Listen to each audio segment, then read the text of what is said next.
الصلاۃ والسلام علیکہ یا رسول اللہ، الصلاۃ والسلام علیکہ یا حبیب اللہ۔ السلام علیکم ورحمۃ اللہ وبرکاتہ۔ کیسے ہیں آپ سب لوگ؟ آئی ہوپ کہ آپ سب ٹھیک ہوں گے۔ اللہ تعالیٰ مجھے اور آپ سب کو ایمان کی حالت میں رکھے۔ آج ہم بات کر رہے ہیں کلمہ طیبہ کی اہمیت اور اس کی فضیلت کے بارے میں۔ کلمہ طیبہ، جسے کلمہ توحید بھی کہا جاتا ہے۔ کلمہ طیبہ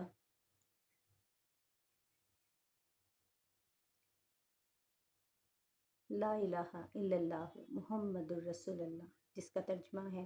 کہ اللہ پاک ایک ہے، اس کا کوئی شریک نہیں، اور حضرت محمد صلی اللہ علیہ وآلہ وسلم اللہ کے رسول ہیں۔ جیسا کہ اللہ تعالیٰ نے کلمہ پاک میں اپنی وحدانیت کے بارے میں بتایا کہ اللہ ایک ہے، وہ تمام جہانوں کا خالق و مالک ہے، اور اس چیز سے کوئی بھی انکار نہیں کر سکتا۔ ہر جن و انس اور ساتوں آسمان زمین چرند پرند اللہ تعالیٰ کی وحدانیت کو قبول کرتے ہیں اور اللہ تعالیٰ کی وحدانیت کی تعریف کرتے ہیں، اور اللہ تعالیٰ ہی ہے جس نے انسان کو اشرف المخلوقات بنایا کہ وہ اللہ تعالیٰ کا ذکر کر سکے اور نبی پاک صلی اللہ علیہ وآلہ وسلم کے بتائے ہوئے تمام تعلیمات اور ان کے احکامات پر زندگی گزارنے کا طریقہ سکھا سکیں۔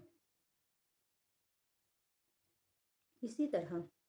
اللہ تعالیٰ قرآن پاک میں ایک جگہ ارشاد فرماتے ہیں، جو لوگ ایمان لائے انہوں نے اپنے ایمان میں شرک کی ملاوٹ نہیں کی، امن انہی کے لیے ہے، یہی لوگ ہدایت پر ہیں۔ یعنی اللہ تعالیٰ وحدہ لا شریک والا ہے، جس کو اپنے ذات کے ساتھ شرک پسند نہیں، اور انہوں نے بنی نوع انسان کو بھی یہی حکم دیا کہ وہ صرف اللہ تعالیٰ کی توحید بیان کرے، اللہ تعالیٰ کی وحدانیت پر یقین رکھے اور اسی عقیدے کو مانے، اور اللہ کی ذات پر بھروسہ کر کے ہر قدم اٹھائے اور ہر قدم پر اللہ تعالیٰ کی ذات کو اور اس کے احکامات کو اس کی وحدانیت پر یقین رکھتے ہوئے قبول کرے۔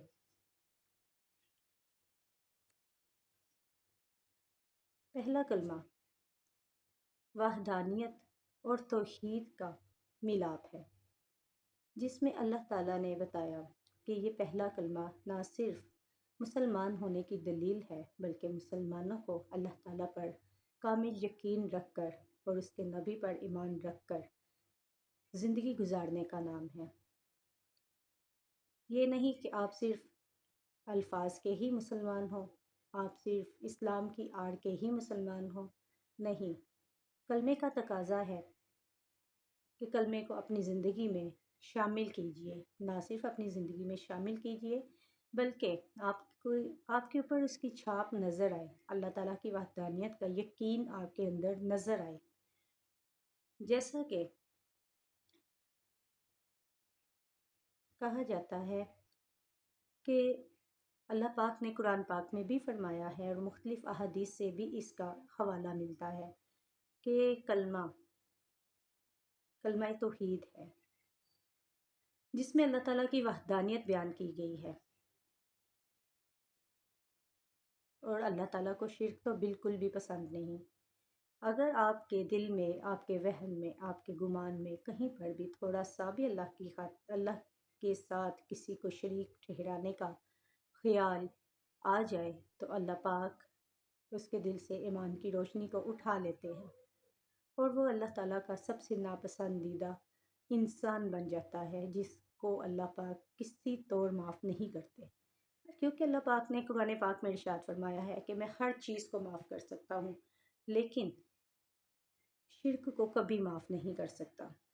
اس لیے اللہ تعالیٰ کی ذات پر کامل یقین رکھ کر اللہ سے محبت کا اظہار کیجیے اور کلمہ حق ادا کیجیے۔ یہ صرف زبان سے رٹا لگانے کا نام نہیں ہے۔ کلمہ توحید ایک عقیدہ ہے، ایک بھروسہ ہے، ایک یقین ہے جو ہمیں اللہ تعالیٰ کی ذات کے قریب کرتا ہے، اور اللہ تعالیٰ پر ہی بھروسہ کر کے ہم اپنی زندگی کو ایک اچھی، مکمل اور کامیاب زندگی بنا سکتے ہیں۔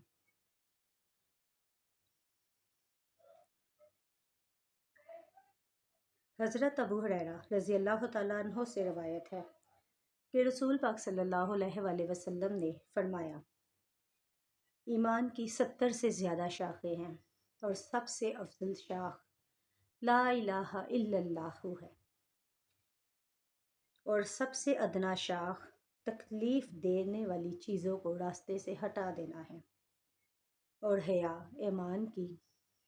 ایک اہم شاخ ہے۔ حضرت ابو بکر رضی اللہ تعالیٰ عنہ سے روایت ہے کہ رسول پاک صلی اللہ علیہ وآلہ وسلم نے فرمایا، جو شخص اس کلمہ کو قبول کر لے جس کو میں نے اپنے چچا ابو طالب کو ان کے انتقال کے وقت پیش کیا تھا اور انہوں نے اس کو رد کر دیا تھا، وہ کلمہ اس شخص کے لیے نجات کا ذریعہ ہے۔ جیسا کہ حدیث میں آتا ہے کہ جب کوئی انسان کلمہ طیبہ یعنی لا الہ الا اللہ کا ذکر کرتا ہے پوری توجہ، یکسوئی اور محبت کے ساتھ، تو اللہ تعالیٰ کا عرش ہلنے لگتا ہے، اس میں جنبش آ جاتی ہے۔ تو اللہ پاک عرش کو حکم دیتے ہیں، اے عرش تو رک جا۔ عرش آگے سے کہتا ہے، اللہ پاک میں کیسے رک جاؤں، یہ میرے دائرہ اختیار میں نہیں، کیونکہ تیرا بندہ زمین پر تیرا کلمہ حق ادا کر رہا ہے، تو اس کے لفظ ادا کرنے کی وجہ سے میں رک نہیں سکتا۔ تو اللہ پاک کہتے ہیں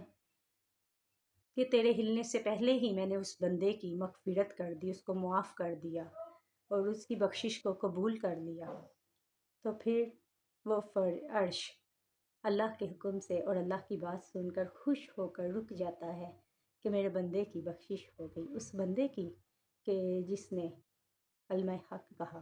اللہ کی توحید اور نبی پاک صلی اللہ علیہ وسلم کے اللہ کے رسول ہونے کا اقرار کیا۔